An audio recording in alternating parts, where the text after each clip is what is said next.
Hello there. The Liberal Democrat leader Vince Cable says that Brexiteers are driven by nostalgia for a world where faces were white.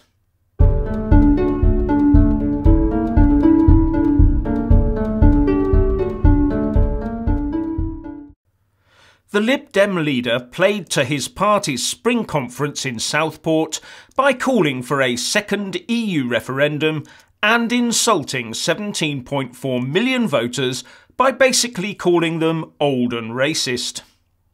The Liberal Democrat leader told his party's spring conference that many older voters wanted a world where passports were blue, faces were white and the map was coloured imperial pink, reports the Daily Mail, which went on to say that Vince Cable also claimed that a Brexit deal in which the EU dictated the terms of the UK's departure would create the sense of victimhood Brexiteers crave.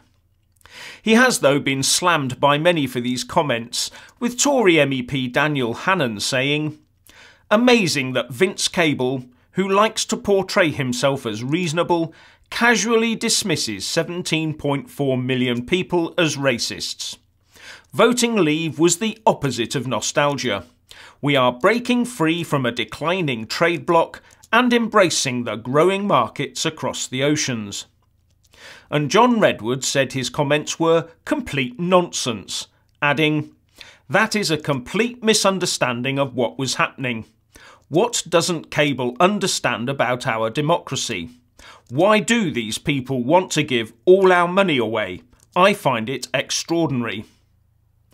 Vince Cable obviously hasn't seen the recent poll that shows that 67% of Brits, whether they be Leavers or Remainers, think that the EU is bullying the UK over Brexit. And that's far more than the 52% that voted to leave in the first place. Vince Cable also said that the votes of the old on the day of the referendum ended up crushing the hopes and aspiration of the young for years to come. But to top it all, he also said that the Brexit vote had been toxic and fuelled the rise of the populist right in the UK.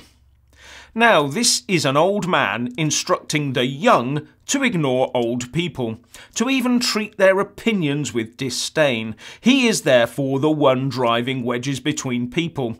He is the one trying to break up relationships between young and old, which span both communities and families.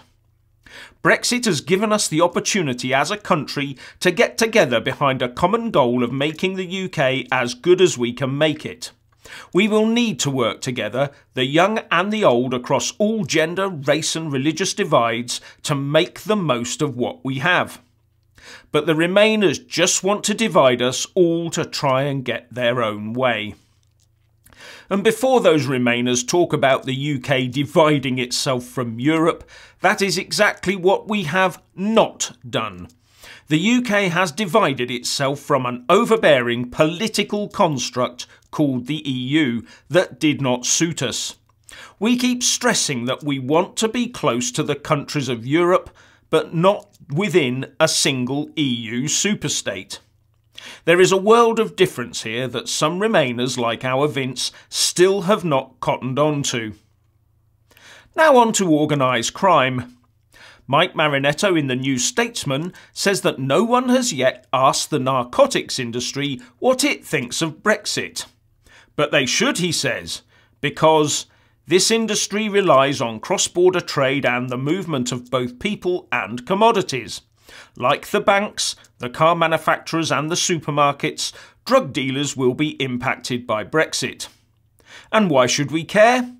Because, as Mike Marinetto points out, the illicit drugs trade contributes some £10 billion a year to the UK economy, with the figures now being included in the nation's official GDP figures. Yes, the ONS estimates and includes the data. It also, says Marinetto, provides regular investment for real estate and banking.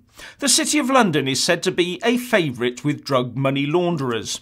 When combined with prostitution, its 75,000-strong workforce makes it the second largest private employer in the country, behind John Lewis. So the author asked an expert on crime, Professor Richard Hobbs, whether these criminals were more likely to be on the Remain or Leave side. And he said that the big, hardened criminals were likely to be hard Brexit types, with pictures of the Queen hanging in their cells when they were banged up. But criminologist Anne Sergi says that the price of drugs will probably rise, and the article cites sources that indicate that the opportunities for crime would outweigh the costs after Brexit. Personally, I'm not convinced on all of that. An increase of checks at borders and tighter overall control must surely mean that the risks for criminals also goes up, which will drive prices up admittedly, but that would surely just reflect a drop in supply on the streets.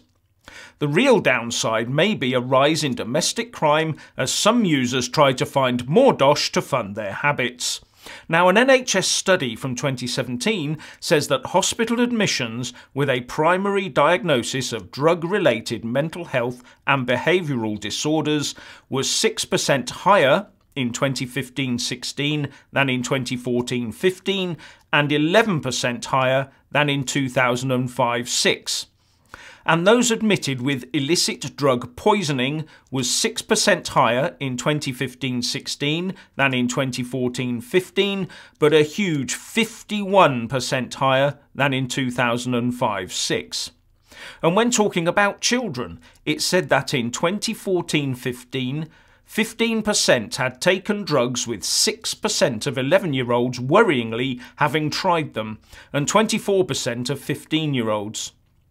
These figures do not indicate to me that being in the EU has hindered the drugs trade in any way. Then there's the Guardian report from 2014 which said that the profile of those currently taking drugs is weighted towards younger Britons, with half of active users aged 16 to 34.